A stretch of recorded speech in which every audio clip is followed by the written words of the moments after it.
Indonesia, the land of 18,000 islands, but only 8 presidents since 1945. We are going to be ranking them today, starting with 8. Megawati Sukarno Putri. Slow to act, failed to combat military brutality, corruption was rampant, and she attempted to imprison political opponents.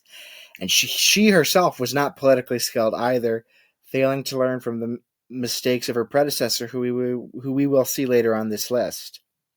A lot later. She wasn't the worst one for any of these specific reasons. She was the worst because she had all those issues without anything to help her grade. 7. Suharto, the most extreme president. He led an authoritarian regime for 31 years, used the military on citizens, jailed his opponents, Operation Lotus, and he engaged in corruption. He was a disaster, and the only reason he isn't in last place is that the economy was built up during his term. 6. Prabowo Subianto established free school lunch and saved $18 billion through government efficiency, while at the same time giving judges a pay raise. Then things went downhill. There have been a significant decline in democratic freedoms and a sudden economic downturn. And he oversaw some of the worst riots in the country's history. He hasn't even been in office for 2 years of his term, so we will get a more definitive answer of his presidency later on. 5. Sukarno established a sense of national identity and was a great speaker who was great at projecting great ideas for the country, and managed to get some of it done.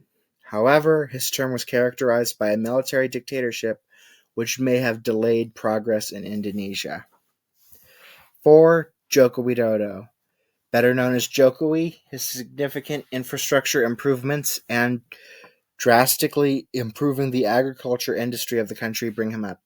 His inability to fight corruption and the electronic information and transaction law pushes him down. 3. B.J. Habibie released political prisoners, laid the foundations for democracy, stabilized the economy, and improved Indonesia's technology and engineering systems. His biggest failure was being unable to keep peace in Timor-Leste.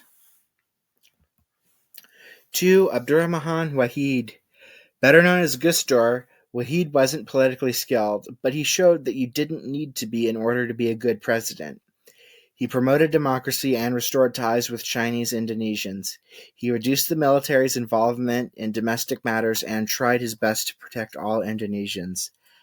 However, he ended up being impeached and removed after just 2 years of change. 1. Susilo Bambang Yudhoyono, the golden age of Indonesia. Economic boom, democracy, and violence levels hit an all-time low. He pursued peace, he rebuilt after the 2004 tsunami, joined the G20, and the Corruption Eradication Commission was started. With all that, there is no question why he is, by far, the best president in Indonesia's history. Thank you all for watching. Please make sure to leave a like and subscribe.